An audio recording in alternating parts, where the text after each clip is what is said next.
Maharashtra IAS फडणवीसच्या टीममधील महिला अधिकाऱ्यासह 3 वरिष्ठ IAS थेट केंद्रात जाणार. 21 जणांचा यादीत समावेश आहे.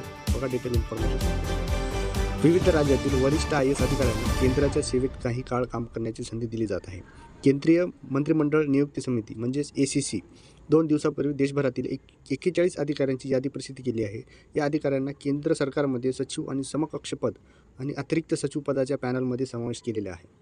केंद्र सरकारच्या पॅनलमध्ये महाराष्ट्रातील 3 वरिष्ठ IAS अधिकाऱ्यांचा समावेश करण्यात आलेला आहे.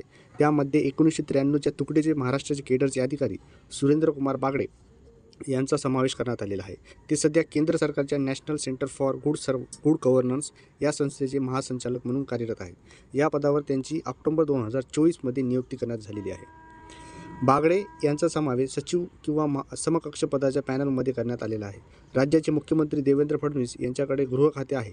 राज्याचे गृह विभागात अतिरिक्त मुख्य सचिव अपील व सुरक्षा राधिका रस्तोगी यांचाही 41 अधिकाऱ्यांमध्ये समावेश करण्यात आलेला आहे. रस्तोगी ह्या 1995च्या तुकडीच्या महाराष्ट्र केडरचे अधिकारी आहेत. रस्तोगी यांचे नाव सचिव समकक्ष दर्जाच्या पदाच्या पॅनलमध्ये समावेश करण्यात आलेले आहे. त्यांच्यासोबत 1993च्या तुकडीचे महाराष्ट्र केडरचे अधिकारी मनीषा वर्मा यांचा दिल्लीत जावे लागणार आहे.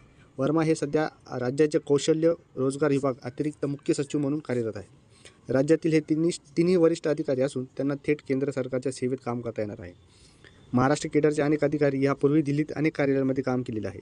मुख्यमंत्र्यांचे मुख्य सचिव श्रीकर परदेशी हे काही वर्ष पंतप्रधान कार्यालयात कार्यरत होते. महाराष्ट्र परतल्यानंतर काही महिन्यात सत्तांतर झाले आणि त्यांची फडणवीस यांच्या कार्यालयात सचिव म्हणून नियुक्ती करण्यात आलेली आहे.